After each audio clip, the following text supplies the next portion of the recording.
I fall before sleep. I fall where I am no longer separated from the world by a boundary that, while I am awake, still entirely belongs to me, and which I myself am, just as I am my skin and all my sensory organs. I cross this line of distinction. I glide as a whole into the innermost and the outermost of myself, and in doing so, I erase the division between these two supposed regions. More than anything, I become indistinct. I no longer truly distinguish myself from the world or from others, neither from my body nor from my mind, for I can no longer take anything as an object, a perception, or a thought without that very thing becoming palpable as being at once myself and something other than myself. A simultaneity of the proper and the improper arises. Withdrawn from the busyness of time, from the visitations of past and future, of coming and passing, I fall into oneness with the world. I reduce myself to my own indistinction. Why am I being questioned? The theory is that the specificity of the sleep-dream combination has released an evolutionary force of programming. The combinatorics are more complex for a computer than for human conscious creation. It was thought to be extractable. After all, it originates from our dreams. Dream programming cannot be undone. One could say, the dream knows itself unconsciously, and through it, it is sleep as a whole that knows itself and wills itself as such. Its fall is not a loss of consciousness, but the conscious submersion of consciousness into unconsciousness, which it allows to rise within itself in the very measure that it sinks into it. The truth of this immersion overwhelms every form of analysis and carries it away. I fall into sleep, and in the same movement I erase myself as an I. I fall into myself, and myself falls into itself. It is no longer I, it is no longer me. It is itself and does nothing other than return to itself. Who am I disintegrates in the fall of sleep, for this falling carries me into the absence of questions, into an unconditional and indubitable affirmation, foreign to every regime of doubt, to every condition of identification, a being with itself that allows for no unfolding, no analysis of its structure. It cannot be assessed within a problematic of self-relation or of self-presence. Neither relation nor presence can claim validity here, nor can the general form or logic of the two, of belonging to as being two. In sleep, the two must give an account to the in or the on.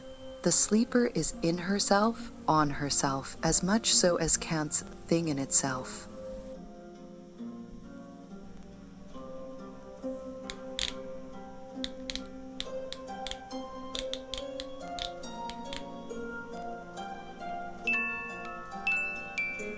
Why was I invited?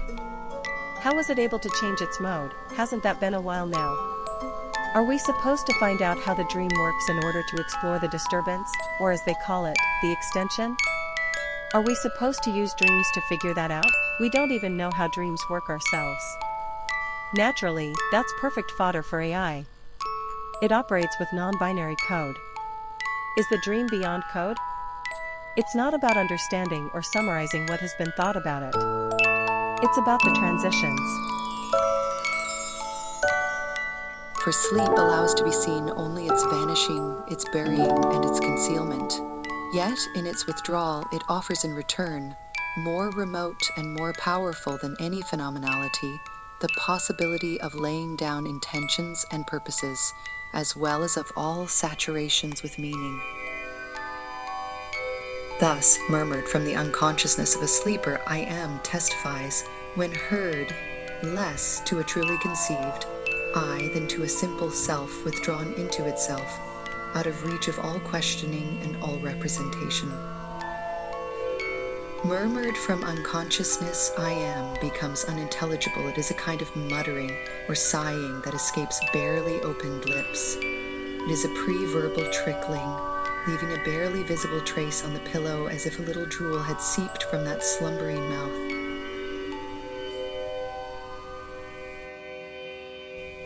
That this existence must rightly be called absolute, absolutum, that is, detached from everything. It is that from which every bond, every relation, every connection or composition is excluded, separated, rejected. Sleep enjoys the prolongation of enjoyment. It completes and consumes its evaporation and exhaustion. Night extinguishes the relation of light to shadow. Night persistently brings indifference back into difference.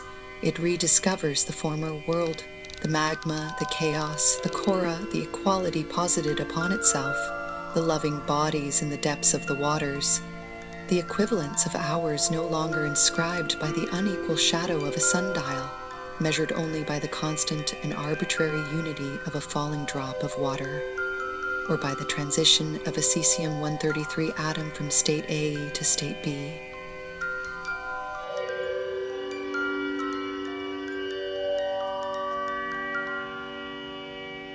One might just as well use cinematic research to investigate the states in between. From this in-between, the AI was able to shift into another mode. It has long left behind the certainty of the senses. Dream is programmed would torpedo the variability, the very possibility of programming itself, zooming in on the latent content of dreams, into the potential of dream logic. What might be unleashed when I dream of listing?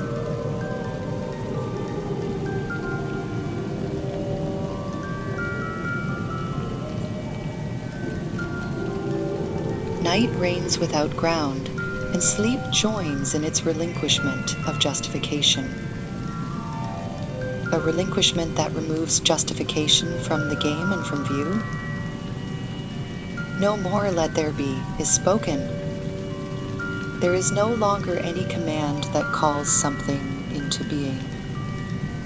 There is only a silent obedience to the difference of being. Light shaped the nothing as darkness. It configured it as the formless, the figureless, as the thing withdrawn from all things. This darkness, however, is not invisibility. Rather, it offers the full visibility of the fact that before me, in this before, this opposite, in which every figure comes to figure itself, every color to shimmer, every line to trace, there is no longer any before, and everything in it becomes equivalent to behind, or nowhere. There is no part of the visible, and thus none of the invisible. There is no more division, no more partition.